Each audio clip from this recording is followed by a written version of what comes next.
Welcome to the Partner Marketing Unlock podcast, the podcast where we break down real co-marketing strategies, ecosystem insights, and stories from partnership professionals in the field. I'm your host, Amir Motameni, and today I'm joined by my former colleague and partner in crime, Andrew Sugar, who is now the Director of Channel Partnerships at Xero. How are you doing today, Andrew? I'm great, Amir. Happy to be on.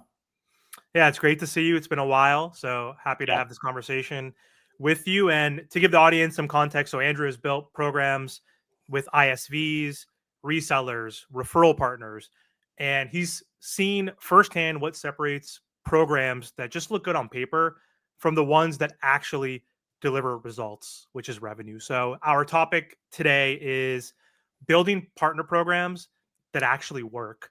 So, Andrew, to start us off, though, I'd love for the listeners to get to know you a little better. So, can you tell us a little bit about your journey into partnerships and what drew you into building partner programs? Yeah, no doubt. So my first job out of college was in ad sales. So first at Yelp and then at Google. And then like a lot of people who don't know what they want to do in life, I went to business school and I just wanted to move out of sales and move into more of a strategy type role. So at first I went into management consulting and I did enjoy that work, but the weekly travel Monday through Thursday grind was not for me at all. And so I kind of stumbled into partnerships, honestly. For me, it was the perfect balance of sales and strategy. So two things I really enjoy. It still lets you to kind of build relationships, influence, call it external stakeholders. But I think you can think more strategically about opportunities to grow the business or at least create long-term value for the business.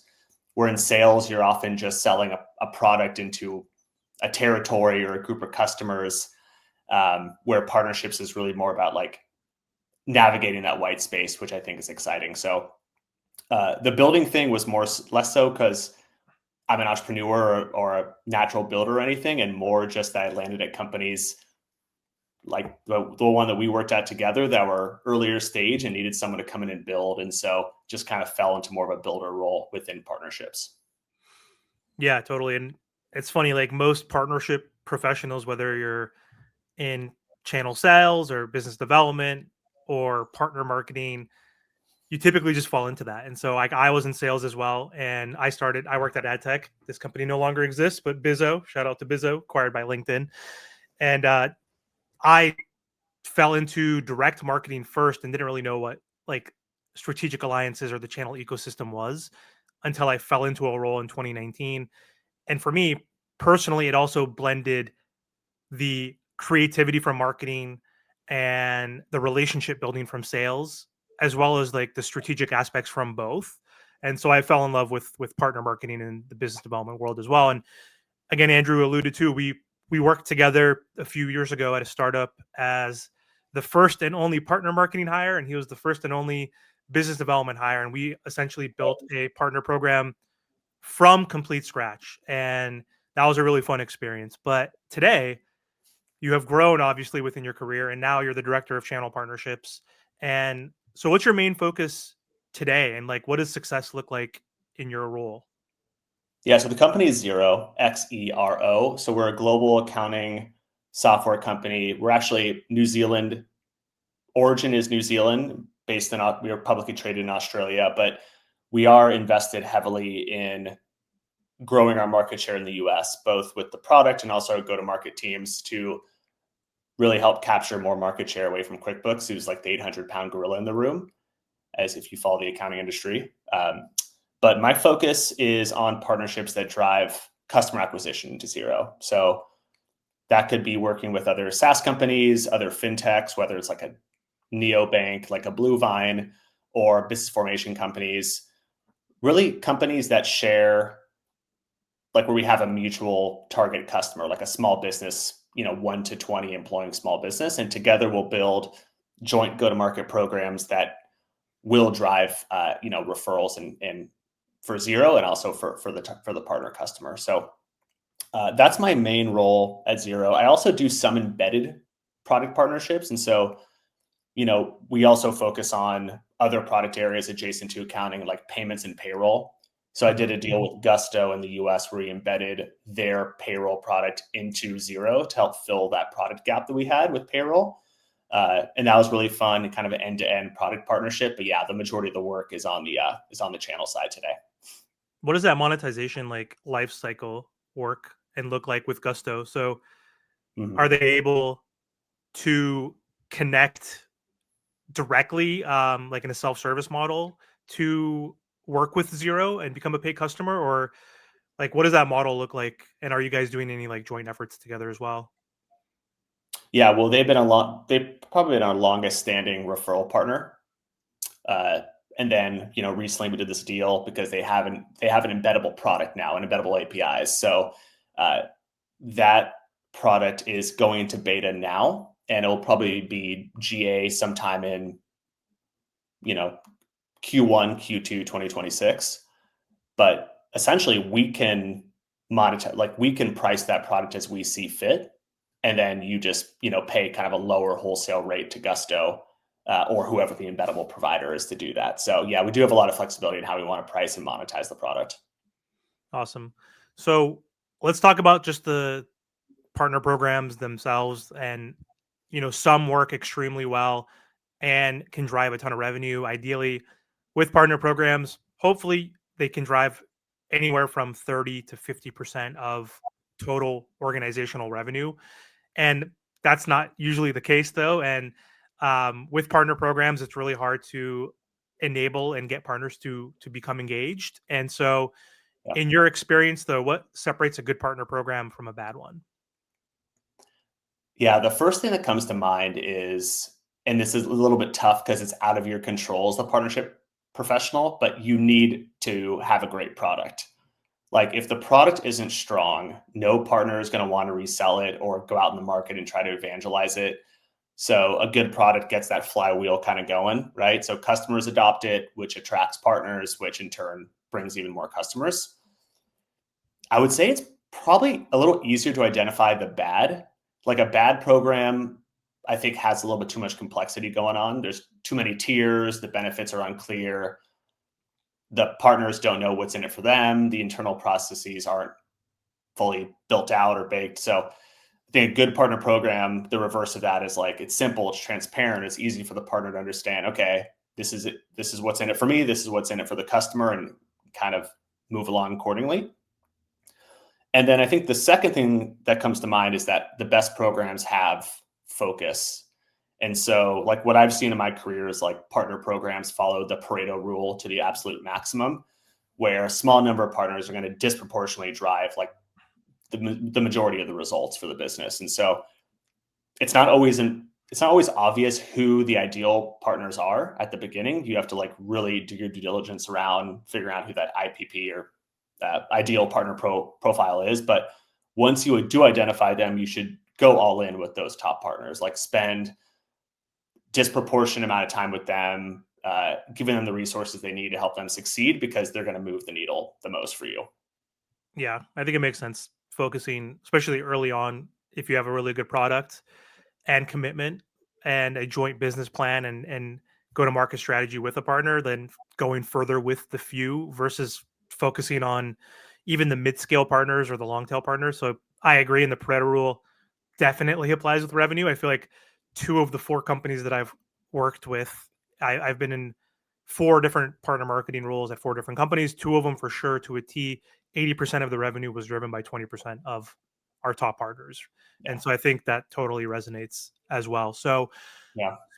speaking of bad programs and front process or operations, again, you mentioned, too many different tiers and there's no real infrastructure with the actual benefits that a partner can receive. So folks are trying to build good programs from day one, but that's not always the case. And I think launching a program, like having that infrastructure before you launch the program is important, but a lot of times partner programs do fail at launch. So what mistakes do you typically see when companies are first trying to launch their programs? Yeah. This is a good one because like I've made these mistakes myself, sometimes in multiple companies. And I think the first one actually dovetails to my last answer, which is that launching a partner program just too quickly when you don't even know if there's real demand for one. So at the mutual company we both worked at, I think there was this urge for both of us to immediately build out things like the website, the tiers, the benefits, things that are more like aesthetic. Like they don't actually drive real partnership growth. At best, they generate like a few inbound leads.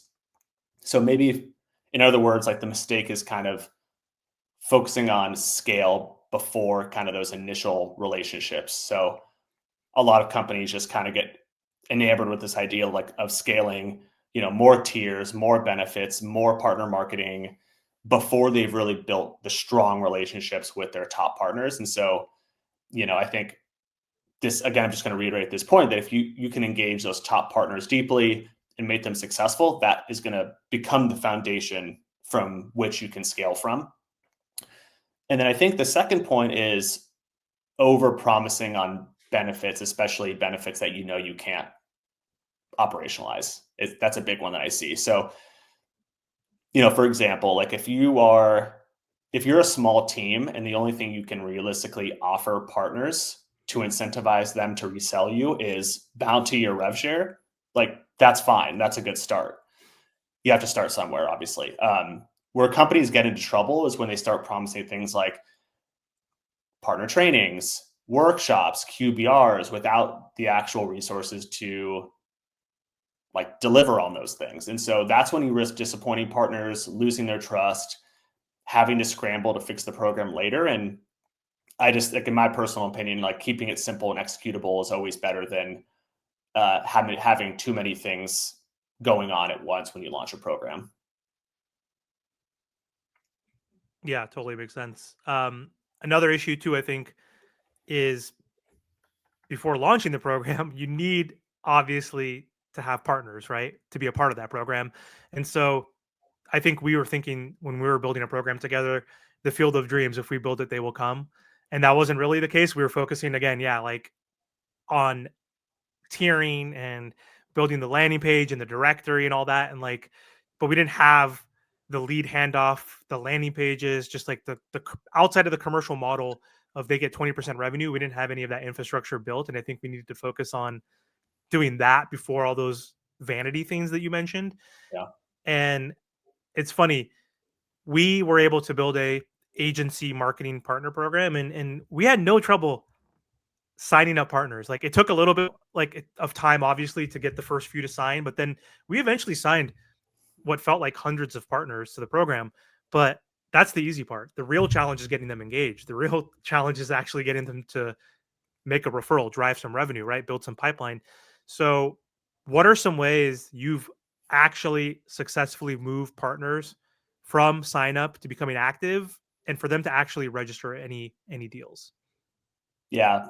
Yeah. Signing partners is like the easy thing, especially if there's no money transfer involved. The real work starts after signing, as you kind of alluded to. So getting the first quick win, I think, is a great way to move partners up the stack. So what's really worked well is like starting small, like some lightweight referral tests, some simple co-branded piece, some small joint campaign that can show results quickly. Because once you have that initial traction, it does become like your de facto business case for your leadership team. Like from there, both sides can go back to their leadership and say, "Hey, look, this worked. We should double down." Because what I kind of fell into was the trap of like big business cases earlier in my career of like they just coming from a consulting background, they look really good in a slide, but they're still risky for leadership team. So a test where you actually show tangible proof lowers that risk and kind of builds that trust faster.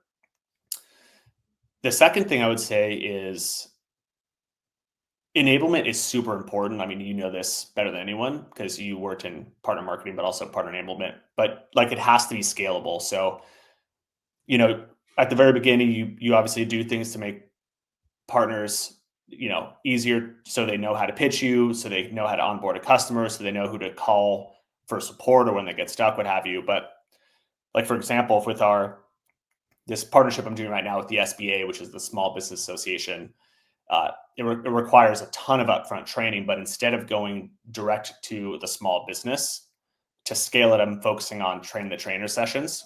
And so getting the trainers trained up on Zero, and the business coaches, the advisors who are actually going out and recommending the tools to small businesses, getting them enabled so they can spread the word nationwide, because sometimes going directly to small business can be costly. And we know that small businesses they're a little more fickle in terms of like the churn rates and stuff, right? So to me, enablement is kind of this balance between your personal bandwidth or your team's bandwidth and then the scalability. So that's why I always say focus on the high impact opportunities, the ones that have the highest TAM, because when you're working on a partnership, sometimes the medium TAM opportunities and the high TAM opportunities take the same amount of your time end to end to launch them, but the payoff is so much bigger on the bigger TAM opportunity that you might as well just focus on those.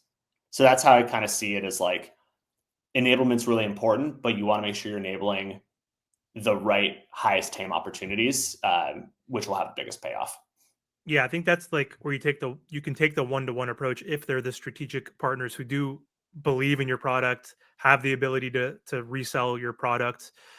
I think you need to focus on those partners that have the willingness to want to go to market with you and build with you, because otherwise they're not going to get certified. They're not going to use the pitch deck that you provided. They're not going to watch the training video or webinar. Like, they're not going to download anything from the partner portal and leverage those assets or those training modules that you're providing unless they're a strategic partner, right? Like the long tail partners, like that's where you could do the one to many approach and get them to actually get trained through the video, through a deck or whatever it may be. But I think if they are the right partners that have the right access to your ideal customer profile that you want to get in front of, then that's where you can actually spend time and invest time with those partners one to one. Those are the partners that are actually going to get certified and become experts on your product and go to market with you and co-sell at a higher rate. So I totally agree.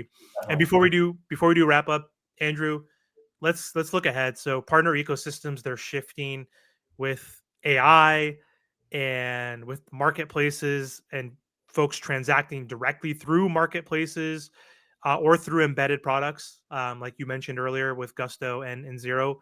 And so customer expectations are changing, and the way they purchase is changing. So where do you see partner programs going in the next 3 to 5 years? Like, how important are they? We know they're important, and more executives are buying into partner programs and the indirect model as a way to drive more revenue. So where do you see partner programs going in the next 3 to 5 years? Yeah.